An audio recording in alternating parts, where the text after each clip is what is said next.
और देख सकते हैं आप हमारे साथ मेरे deputy editor doctor Sanjeev Trivedi भी साथ ही मौजूद हैं। संजीव, अब आगे की राह, क्योंकि हम ग्लोबल एस्पेक्ट्स पर भी हम पिछले बुलेटिन में हम बात कर ही रहे थे, लेकिन अगर भारत के परिप्रेक्ष्य में देखा जाए, क्योंकि यहाँ प्रधानमंत्री नरेंद्र मोदी उन्होंने भी जीत की बधाई दी है और भारत अमेरिका के संबंध और मजबूत दिशा की ओर चलेंगे, और साथ में वो तमाम तस्वीरें अपनी दोस्ती की दिखाते हुए वो भी ट्वीट की है प्रधानमंत्री ने डोनाल्ड ट्रंप के साथ।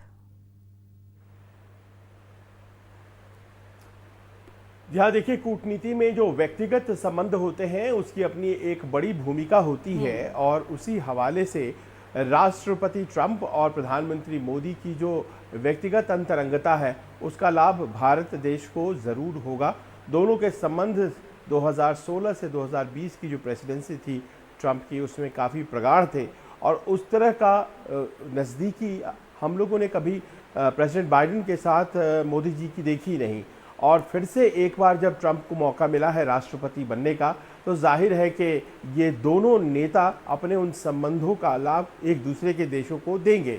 ये बात अपने आप में महत्वपूर्ण है, लेकिन आप जानते हैं कि अंतर्राष्ट्रीय संबंधों में हित जो होते हैं वो सर्वोपरि होते हैं, और जाहिर है कि दोनों नेता अपने अपने देशों के हितों की बात ज़रूर करेंगे।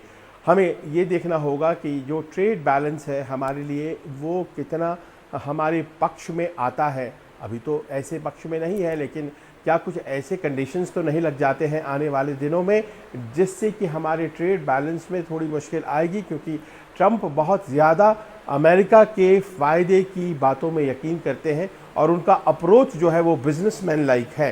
तो कैसा रहने वाला है वो। लेकिन वहीं दूसरी तरफ कुछ और चीज़ें हैं जो कि ख़ास तौर पर हमें लग रहा है कि भारत के लिए बहुत अच्छी साबित होने जा रही हैं। अभी इस वक्त जो चीज़ कनाडा में चल रही है, ख़ास तौर पर वहाँ हिंदुओं पर जो हमले हुए और जिस तरह के अलगाववादियों को वहाँ समर्थन ट्रूडो सरकार दे रही है, वो ट्रंप को बिल्कुल नहीं सुहा रहा। और जिस तरह से ट्रंप ने हिंदुओं की बात की है, चाहे वो बांग्लादेश में हिंदू समुदाय के ऊपर हमले हो रहे हों या फिर कनाडा का मामला हो, ये बहुत स्पष्ट है कि एक इशारा अमेरिका का और कनाडा और उसकी सरकार रास्ते पर आ जाएगी। बहुत पीसफुली रहे हैं भारतीय लोग कनाडा में, और इस तरह की जो दिक्कतें हैं वहाँ की आंतरिक राजनीति का जो नतीजा है, और ख़ास तौर पर ट्रूडो की अपनी जो राजनीतिक हित है उसे साधने की कोशिश, अलगाववादियों का वोट लेने की कोशिश, तो ऐसे में ट्रंप की भूमिका बड़ी महत्वपूर्ण हो जाती है। साथ ही साथ दुनिया के लिए ये बड़ा महत्वपूर्ण हो जाएगा कि जो दो युद्ध चल रहे हैं जिसकी वजह से वैश्विक अर्थव्यवस्था को भी बहुत दिक्कतें आई हैं, वो दोनों युद्ध, जो कि एक यूक्रेन रशिया युद्ध है और दूसरा जो मिडल ईस्ट में इजराइल कई फ्रंट पर एक साथ लड़ रहा है, उस युद्ध के भी खात्मे की तरफ बढ़ने की गुंजाइश बढ़ जाती है।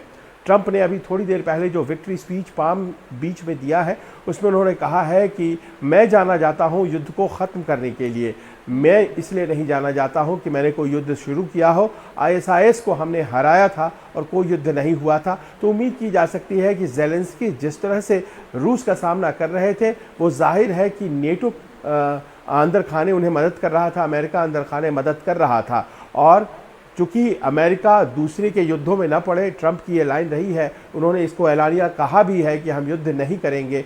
तो संभव है कि ये जो युद्ध है जो रूस और यूक्रेन के बीच हम देख रहे हैं, यूक्रेन वाला जो पक्ष है वो थोड़े दिनों में कॉम्प्रोमाइज़ करने के लिए रूस से मजबूर हो जाएगा। ठीक उसी प्रकार इजराइल के ऊपर एक दबाव बनेगा, और इजराइल संभव है कि जो मिडल ईस्ट में इतने दिनों से युद्ध चल रहा है वो भी अपने खात्मे की तरफ बढ़ेगा।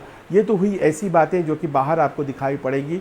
आंतरिक तौर पर जो सबसे बड़ी बात यह है कि जो इमिग्रेशन का मुद्दा है, वो इमिग्रेशन का मुद्दा वहाँ के जो लोग हैं उनको बहुत ज़्यादा अजीज़ है। उन्हें ये लगता है कि उनका देश कोई हड़प लेना चाहता है। बाहर से आकर के जो लोग हैं वो घुसपैठिए बन कर के हमारे देश में छा जाना चाहते हैं, और उनके ऊपर सबसे बड़ा प्रभाव था, और ये सबसे बड़ा मुद्दा साबित हुआ है कि तमाम मुद्दे जो लेकर के कमला हैरिस आई थी वो फेल कर गए। आखिर में ये बताना चाहूँगा कि सबसे अहम ये दिखाई पड़ती है कि अमेरिका को आज तक कोई महिला राष्ट्रपति नहीं मिली है। महिला राष्ट्रपति इतने पुराने लोकतंत्र को, जो कि 200 साल पुराना है, उसे नहीं मिली है। और दो मौके जो हाल के दिनों में आए, एक हिलेरी क्लिंटन जिसके साथ ट्रंप का पहला चुनाव हुआ, उसे भी ट्रंप ने ही हराया, हिलेरी क्लिंटन को भी ट्रंप ने ही हराया, और दूसरा मौका जब अमेरिका की राष्ट्रपति हो सकती थी कमला हैरिस, उन्हें भी ट्रंप नहीं हराया। तो ये भी एक रिकॉर्ड होगा जो कि ट्रंप के नाम जाएगा कि 2 प्रयास जिसमें कि महिला राष्ट्रपति मिल सकती थी अमेरिका को, उसको रोकने का जो काम है वो ट्रंप ने किया। जी बिल्कुल, इस बार कई ऐसे इतिहास रचते हुए नजर आ रहे थे क्योंकि ट्रंप ने खुद ही इतिहास रचा है। पिछली बार उम्मीदवार के तौर पर वो हारे थे और इस बार उन्होंने जीत दर्ज की है और राष्ट्रपति बने हैं। हालांकि दूसरा रिकॉर्ड आप मुझे बता ही रहे हैं कि 2 महिला उम्मीदवारों को हराकर वो राष्ट्रपति बने।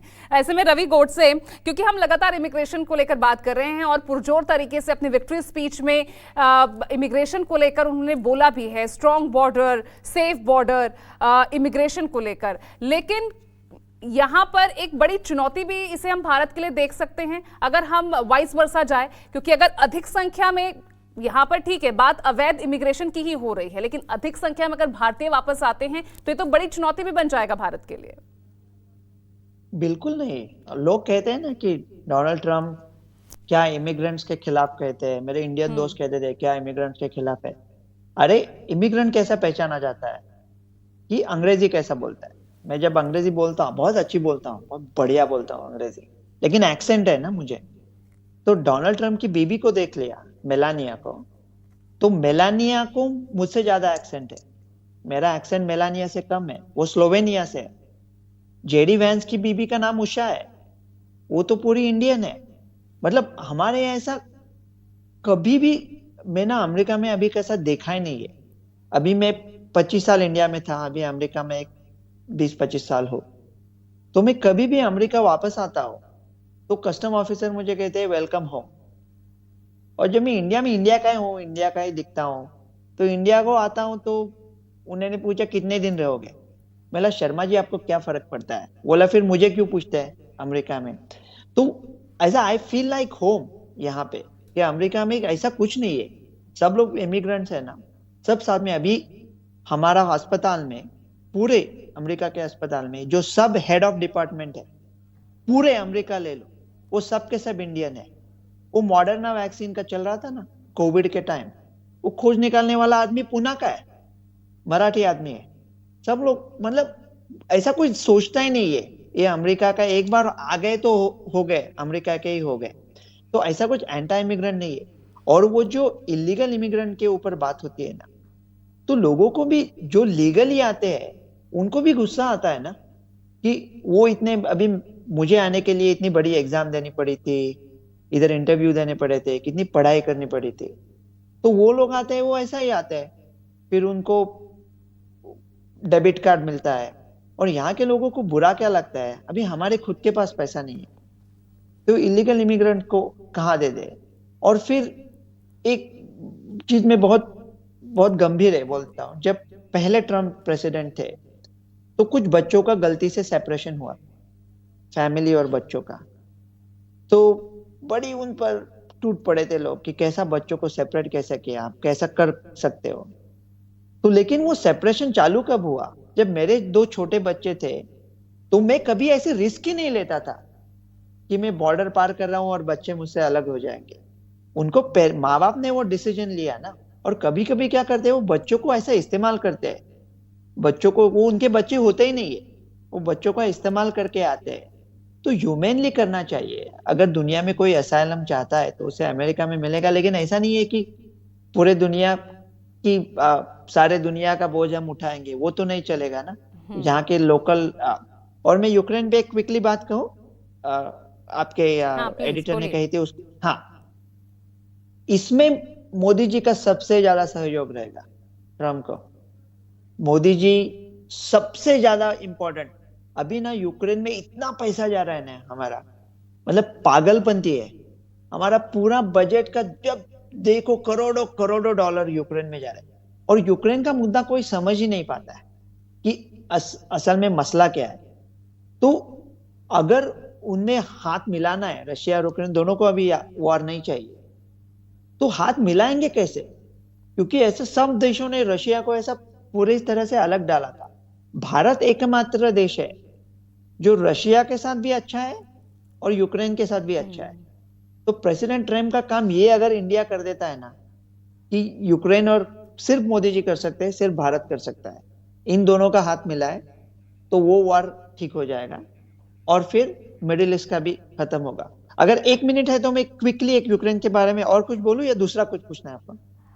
नहीं, थोड़ा सा वक्त कम है। मैं आपसे फिर कोशिश करूंगी Sure. वापस जुड़ने की, क्योंकि वक्त अब Sure. ब्रेक का हो चला है। बहुत बहुत शुक्रिया आप दोनों का हमारे साथ इस Thank वक्त इस चर्चा में